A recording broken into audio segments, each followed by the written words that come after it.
kapamilya, mga kaibigan na nanonood sa atin via Facebook Live. Magandang hapon po sa inyo lahat and thank you for joining us sa ating afternoon worship service. Special welcome na ito sa Kuya Alvin Dumiran ng ICOC Isabela, kasama natin ngayong hapon.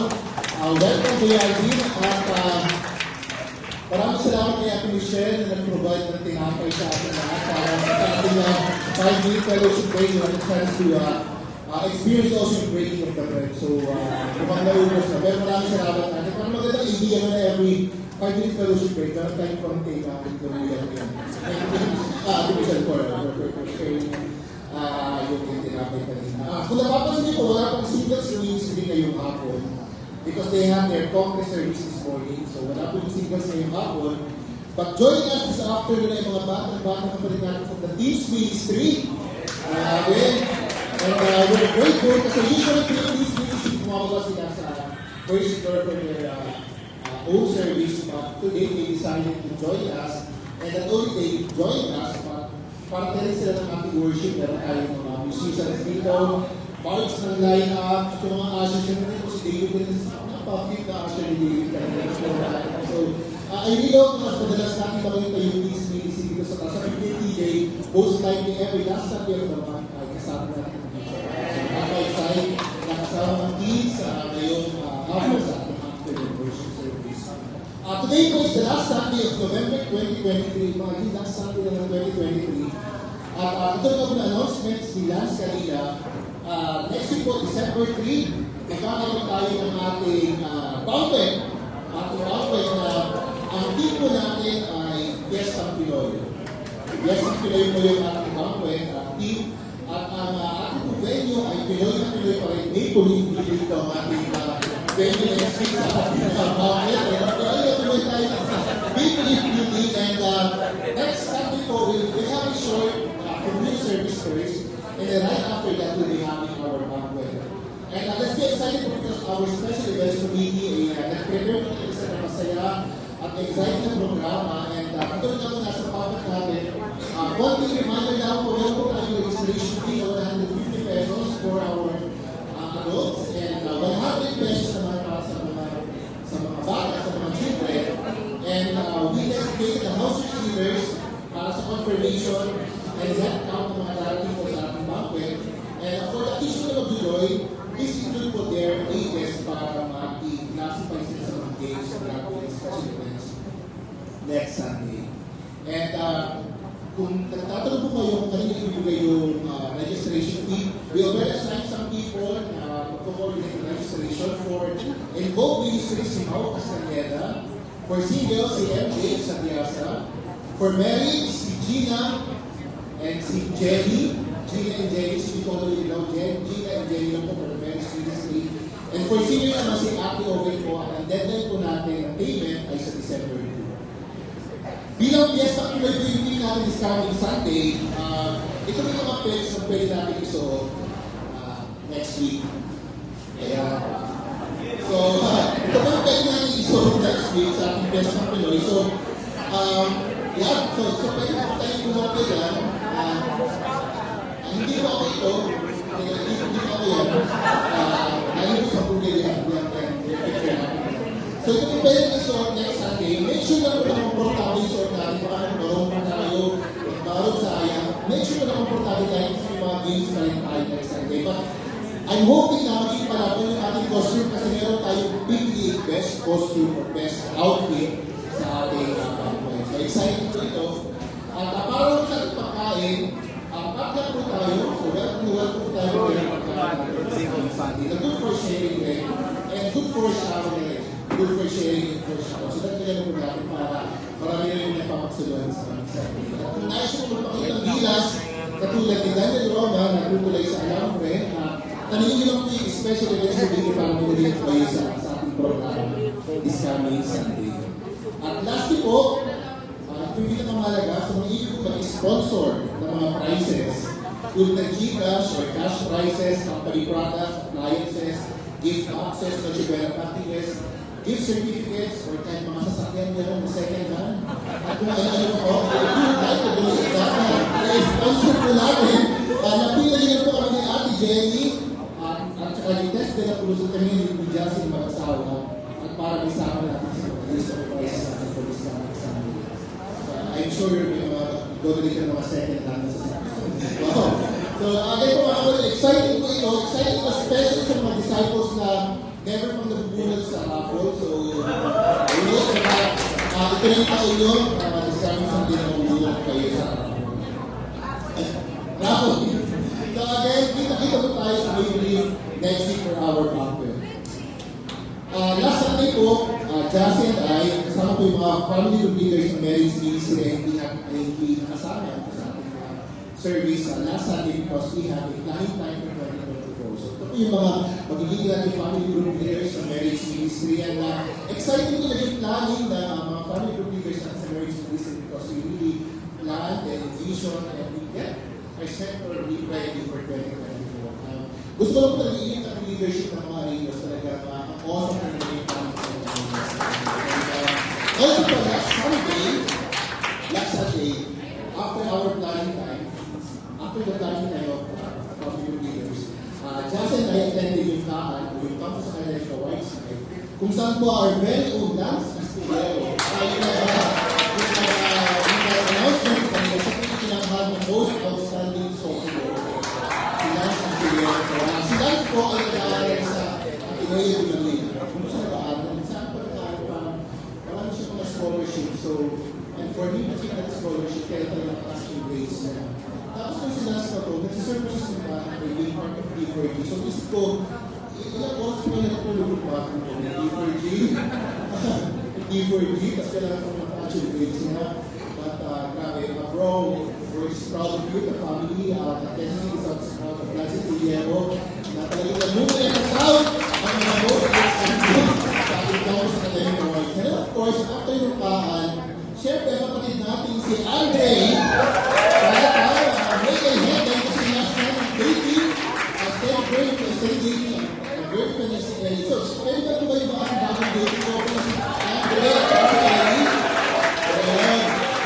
Nag-dating ko siya last Sunday, si Andre, right after kaan. And most time, parang sinusundan nila yung yapak ng kanyang disciples na yung Robert because they are our second dating couple na pumunta ng love story ng Quezon City Chapter. Dati ang is Quezon City and Cebu. Like si Jassy, si Mike, si Kay, si Princess, si Mildred, si David, si Abby. Ngayon naman, Quezon City and Cavite naman.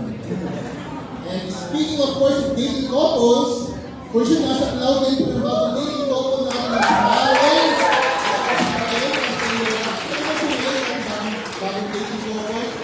Ayun, ang nasa likod po sila. Kasi po, isa po si Paeng. Ito naman yung produkto ng love story ng Isabela and Quezon City.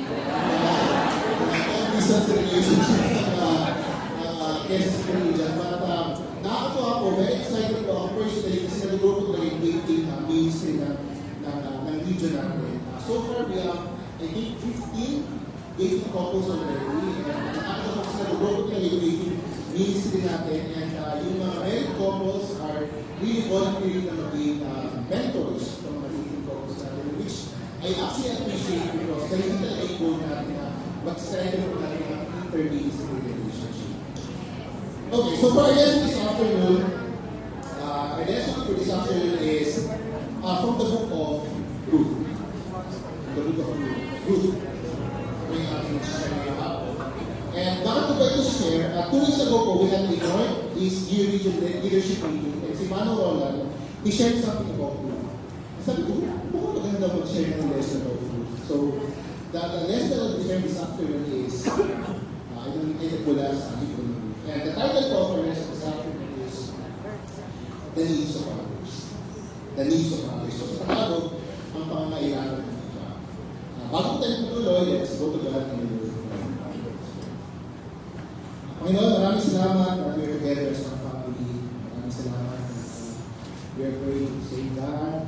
One God, we are singing the same songs. Lord, your deeds and plan. We share the same faith. We're grateful that we also share the same family, just you.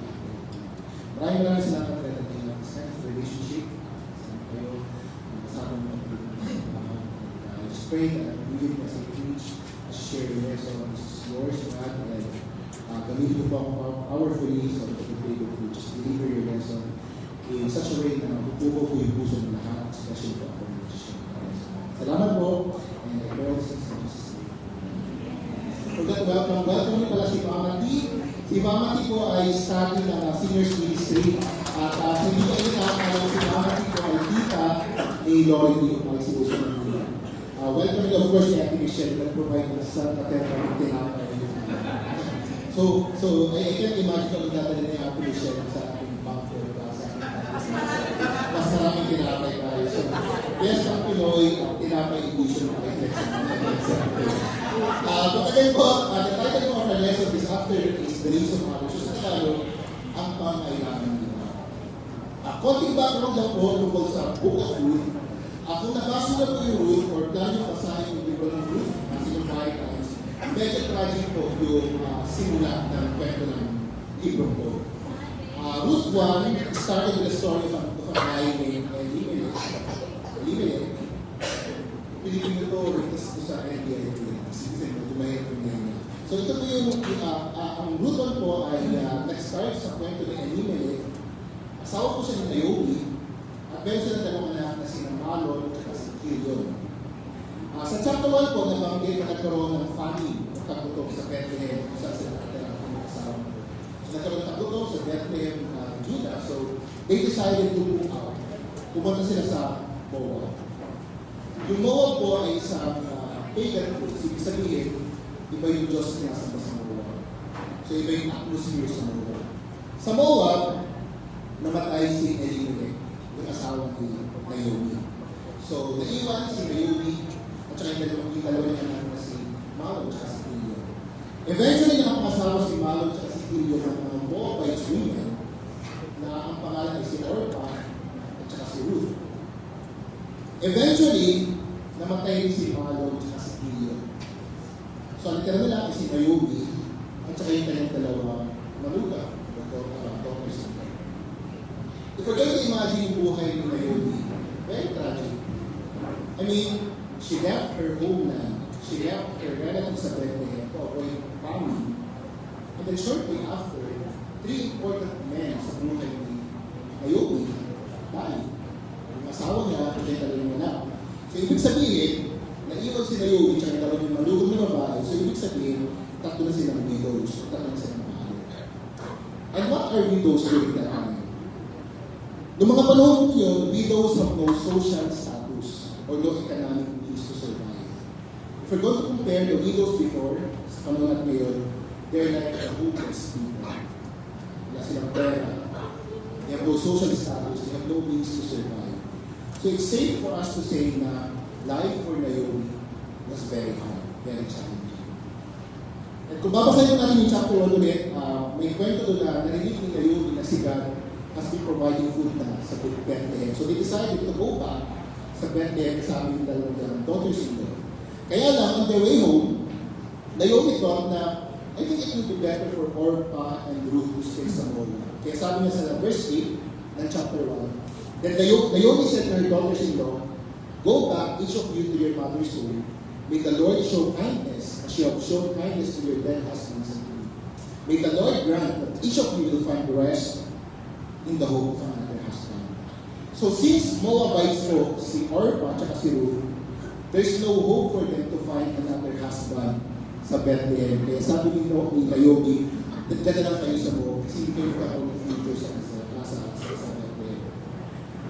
On this scripture that we have just read, makikita natin dito yung lalim ng pagmamahal ni Naomi sa mga daughters-in-law niya. Naomi loved them so much and cared for them so much that her major concern in prayer for her daughters-in-law is to find rest in the hope of another husband. Alalahanin ko natin paano na si Naomi, so sino mag-aalala sa kanya? But because she loves and cares her daughters-in-law so much, sabi niya, maghanap kayo ng ibang asawa na mag-aalala sa inyo. Take note po natin itong desire ni Naomi because along the way, lalabas naman itong puso natin na meron si Naomi sa mga sunod description na sa akin. So pinabalik na ni Naomi si Orpah at si Ruth sa Moab.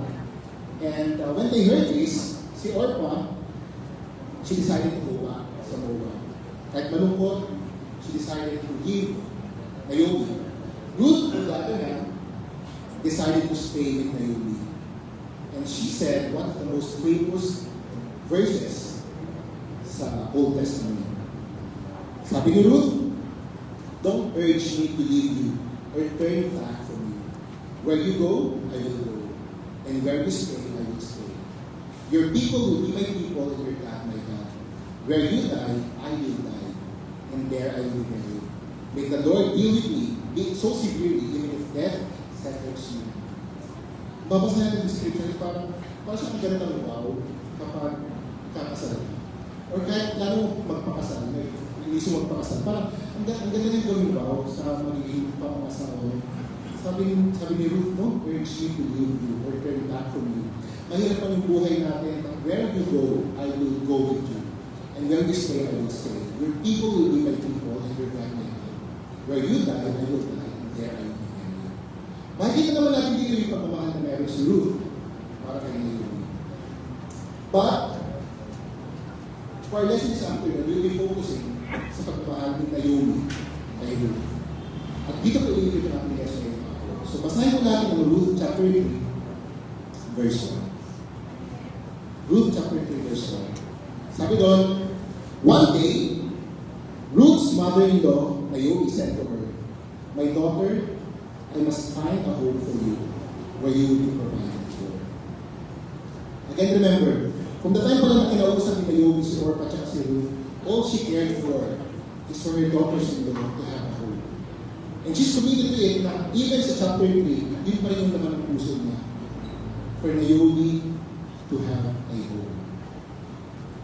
If you're going to think about it, gano'n kaya katanda si Naomi itong time ito? And she's a widow. Hindi naman siya pensionado. She has nothing. But despite her age, despite her limitations, despite her circumstances, circular braces, despite her circumstances, she saw the need of Mary Ruth, and she was committed to meet the needs of Mary Ruth. I must find a home for you. There are two things that we can learn from the character of Mary Ruth. And isa po doon is that when we desire to meet the needs of others, God will bless you. When we desire to meet the needs of others, God will bless you. When Naomi expressed that she would find a home for Ruth, she's coming from nothing. Wala naman talaga si Ruth, di ba paro nga siya. Wala siyang pera, wala siyang source of income, wala siyang investment, wala siyang funds, wala siyang insurance. Most probably, ang alam lang ni Naomi is that malungkot yung buhay ng pagiging tao. She knows that, and she don't want Ruth to feel that way, kaya yung desire niya, sana magkaroon ka rin asawa at bahay. Yun lang yung meron siya. And then fast forward, because that's Naomi's desire for Ruth, nag-materialize yung kagustuhan ni Naomi for Ruth. Sabi sa verse 4, or chapter 4, 9 to 11, then Boaz announced to the elders and all the people, today your witnesses that I have bought from Naomi of the prophet of Elimelech, Kilion and Malon. I also have acquired Ruth the Moabite, Malon's widow, as my wife, in order to maintain the name of the dead in his property, so that this name will not disappear from among his family or from his empire. Today you are witnesses. Then the elders and all the people at the gate said, we are witnesses. May the Lord make the woman who is coming into your home, like Rachel and Leah, who together built up the family of Israel. May you have standing in Ephrathah and be famous in Bethlehem. Naomi has nothing to give. Ang meron lang siya pagmamahal, concern, desire for Ruth to have a home. And finally, nakatagpo ng tahanan si Ruth. Nakatagpo siya ng asawa. Ano po yung pwede natin matutunan dito sa kwento na ito? Personally, one thing ko nakita ko dito is that iba pala talaga yung kapangyarihan ng pagiging selfless. There's a power of being selflessness. May kapangyarihan ng pagiging selfless. If you're going to read the whole book, kung babasahin ko natin yung book of Ruth, may part doon na nagalit, nagtatampo si Ruth, na parang sa kanya, si Sarah Naomi, na parang, God has afflicted me so much, God has brought so much misfortunes in my life, which I think it's normal for her to feel that way. Pero, pag babasahin ko natin yung libro ng Ruth, wala tayong makita doon na si Naomi ay nagdedeman kay Ruth na, hey, matanda na ako, ikaw dapat yung mag-provide sa akin. Pero si Naomi, nagpo-provide para kayo. Which reminded me na, when we start looking at the needs of others, our needs become less troublesome. When we start looking or seeing the needs of others, our needs become less troublesome. And that's what Naomi exemplified. She's old, may needs na siya. Alam ko, baka may maintenance na rin siguro siya ng time na yun. Kailangan siya may maintenance doon. Pero ito yung nakikita. Mas nakikita niya yung needs na nasa paligid niya. And so her needs become less troublesome. When I look at the church, there's a lot of people that exemplifies this kind of fact. Ako sobrang appreciate si Kuya Mel, standing up in front dito sa meeting natin. Last week, si Kuya Mel mo ay nasugod sa ER. Sa ipagkakalan last week. She was rushed to the hospital sa ER. But he's standing up here in front to lead our worship. Grabe. Kasi mas nakikita niya yung need ng simbahan kaysa sa needs. Ako, appreciate ko rin na si Kuya Joey Escudero. Kuya Joey Escudero, still with Kuya Mel. He also has some physical challenges, but his priority is to serve and meet the needs of the church and the people. So he give up the mga kailangan ng physical. I think about our best friends, Aris and priorities. Every single kilala ko mag-asawang ko, talaga ng very selfless talaga ng puso ng ko. Especially during the pandemic, ang dami nangyari sa kanila, yet their heart is still to serve. Their heart is still, I want to be at their service. At aabutin po ako ng gabi pag magkakamention ng mga taong kilala ko talaga is very selfless. I think about our leaders, our disciples, our volunteers, protecting man yan, FinCom, worship team, CM, YM, ushers. I'm sure yung mga tao, ito may mga pangailangan din sila. May mga luha silang iniluluhan mga tayo kailangan. But their priority is the need of the people that are there. And so their needs become less troublesome for these people. Naomi and these people that I mentioned are those who know that when we start looking at the needs of others, our needs become less troublesome. Naomi also reminded me that when we start thinking less of ourselves, we start hoping for others. When we start thinking less of ourselves, we start hoping for others. When we start thinking less of ourselves, we start dreaming for others. Because Naomi is very outward focused. Mas nakikita niya yung needs ni Ruth. At siya namin sila nangangarap para kayo. Parang, kung binabasa ko yun, parang, nangarap kasi Ruth dito, magkaroon siya ng bagong asawa. Nangarap kasi ng kapag-kapag-kapag. It was actually Naomi, it was actually dreaming for Ruth. And I think it's a good time for all of us to ask ourselves, what do we hope for our brothers and sisters to happen? Kung yung mga kapatid natin sa simbahan na nahihirapan na mangarap para sa kanilang mga sarili, what do we hope and dream for our brothers and sisters to happen? Ano yung mga pangarap natin sa ating mga kapatid? Pinapangarapan natin ang mga kapatid natin from the Singers Ministry na magsilbi ng tapat sa Diyos hanggang sa huli. Yung ba yung dream natin for the Singers Ministry? Or to just see them every Sunday? Ano yung pangarap natin for our brothers and sisters in the Singers Ministry? Pinapangarapan natin yung mga kapatid natin from the Marriage Ministry ay pupunin ang pagmamahalan at katapan sa bawat isa ang kalimantahan. Is that our hopes and dreams for the Marriage Ministry? Pinapangarapan natin yung mga kapatid natin from the Singles Ministry that they will pursue righteousness, excellence in kanilang trabaho, and that they will pursue purity in their relationships. Is that our hopes and dreams for our brothers and sisters in the Singles Ministry? And doon this mga bagong dating couples natin, it's exciting to see them dahil nagiging dating. Pero what are our hopes and dreams for these people? Pinapangarapan natin, sana mag-pursue sila ng purity in their dating relationship. What are our hopes for our brothers and sisters? Pinapangarapan natin mga kapatid from the involved ministry that they would shine sa kanilang campuses both academically and spiritually. And since nakita natin mga teens ministry ngayon, pinapangarapan natin yung teens ministry natin na hindi na mag-Bible study, but they will pursue Christ's likeness. What do we hope for our brothers and sisters to happen? And also, what do we hope for? What do we hope for our church to happen? What do we hope for our church to happen? What do we hope for our sector? What do we hope for our respective ministries? Do we hope for a church na tulad ng hope ni Naomi for Ruth na home where we will be provided for? Church where we will be provided for? Or have we become so full of ourselves? How we become so full of ourselves that we no longer see the needs around us. And so we stop hoping, praying, and dreaming for others. Tulad po ni Naomi, hindi po tayo mayaman. Our church is not rich. Ito pong bayan natin, nirentahan pa rin natin. But I believe we can make a difference, a very big difference, when we start looking and thinking outwardly. When we start thinking more of what's outward than inward. We can make a big difference when we start hoping, praying, and showing concern for our church and others. And when we do that, tulad ng ginawa ng Naomi kay Ruth, when we desire to meet the needs of others, God for sure will bless you. Second point is that when we desire to meet the needs of others, God will maximize it. Ruth 4, 13 to 17, sabi doon, so Boaz took Ruth and she became his wife. May joke. Sabi, ano daw character ni Boaz nung hindi ko natin nakikita si Ruth? Ruthless. Joke. Ruthless daw si Boaz nung hindi ko natin nakikita. So, yung joke yun. So, verse 13, so Boaz took Ruth and she became his wife. When he made love to her, the Lord enabled her to conceive and she gave birth to a son. The women said to Naomi, praise be to the Lord, who this day has not left you without virgin redeemer. May he become famous throughout Israel. He will renew your life and sustain you in your old age. For your daughter-in-law who loves you and who is better to you than 7 sons have given you.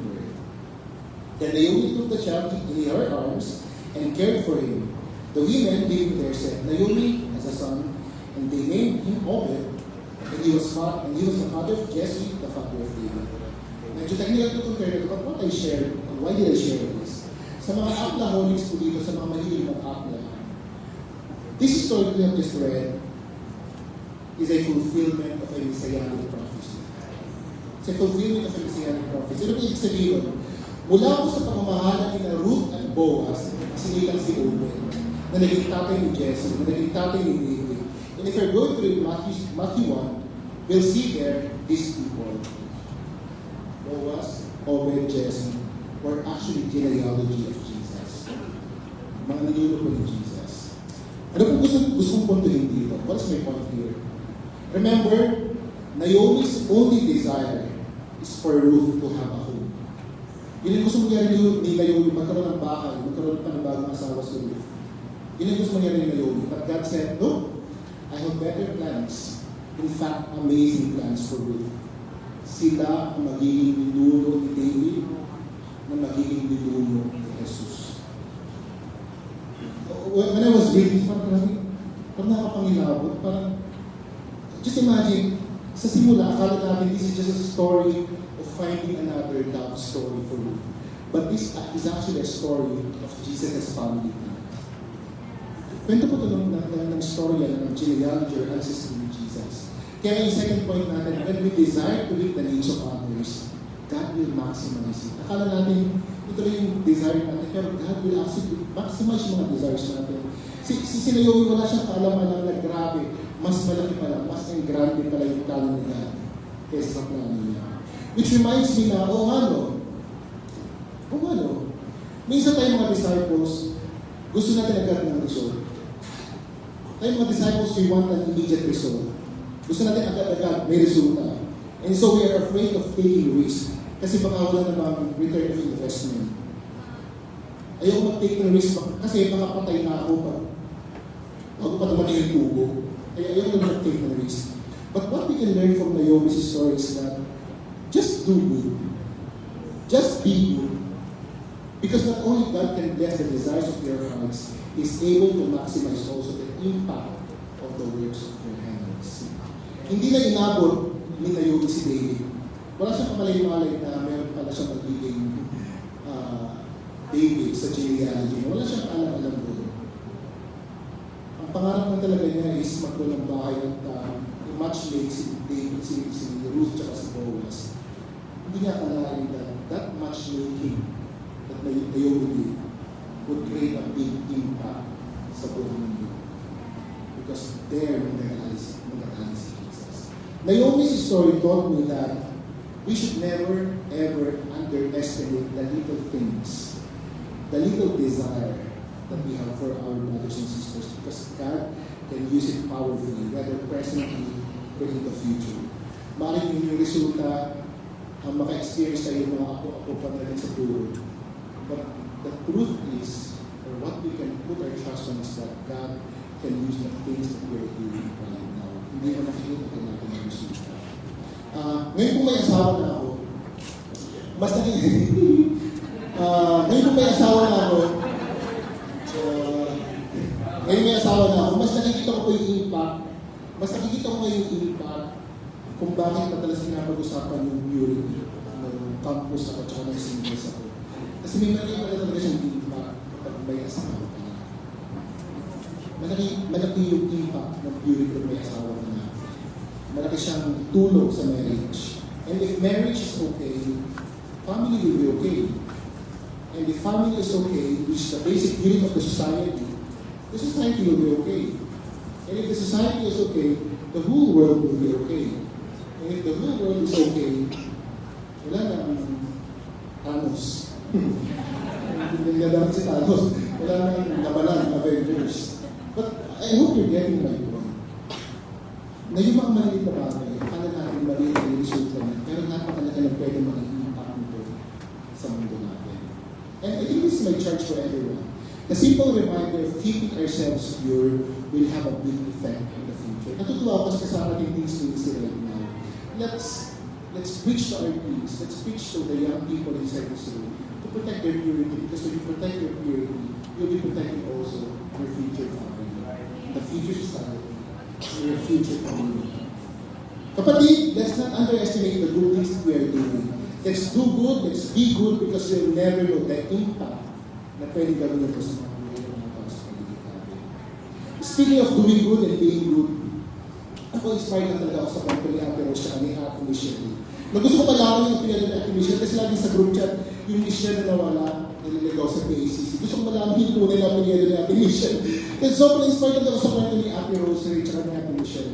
Si Ate Michelle po siya yung naligaw sa PACC. She don't know where to attend. Pero nandito niya si Ate Rose. Ate Rose Ray, naka-spy lang, very accommodating, and dinala sa service natin ni Ate Rose Ray si Ate Michelle. I'm sure during that time, when Ate Rose Ray was smiling and welcoming Ate Michelle, wala naman sa isip ni Ate Rose Ray na magiging disciple to, mag-study ng Bible. Ang tayong ginawa lang ni Ate Rose Ray during that time was, she was being kind.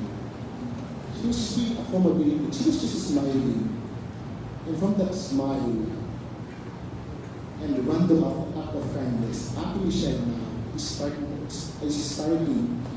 her Bible studies. I think nakapangatlo na o nakapangatlong Bible studies. So, from just a simple smile, ang effect was, one soul would have a personal relationship with God someday. Kaya mga kapatid, huwag ko natin maliitin yung mga magagandang bagay na ating ginagawa. The simple smile, simple kindness that we are doing, may effect po siya, whether it's on the present or in the near future. Meron. And so my challenge for all of us right now is just to never stop doing good. Never stop doing good. Never stop loving people. Never stop calling people higher. Mag-respond man sila o hindi in our lifetime or in the next lifetime. Mag-respond man sila o hindi during that time. Just love them and do what is right. Because by doing it, you're actually doing more than enough. Sila ang bahala pag-maximize sa impact ng kabutihan ng ginagawa natin. Sabi nga sa Galatians 6 verse 9, let us not become weary in doing good, for at the proper time, we will reap a harvest if we do not give up.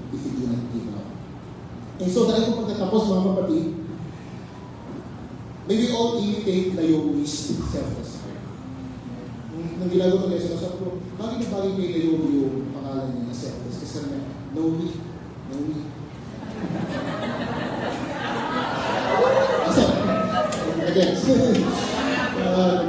So, bagay na bagay kay Naomi yung pangalan niya kasi talagang very selfless siya. And may we all imitate Naomi's selfless heart. May we all desire, hope and pray for the needs of our brothers and sisters. Because when we do that, God will bless our prayers and He can actually maximize the impact. But before all these things to happen, kaya para mangyari ang mga bagay na ito, let's start first with having a heart that is sensitive to the needs of others. So maraming salamat mga kapatid.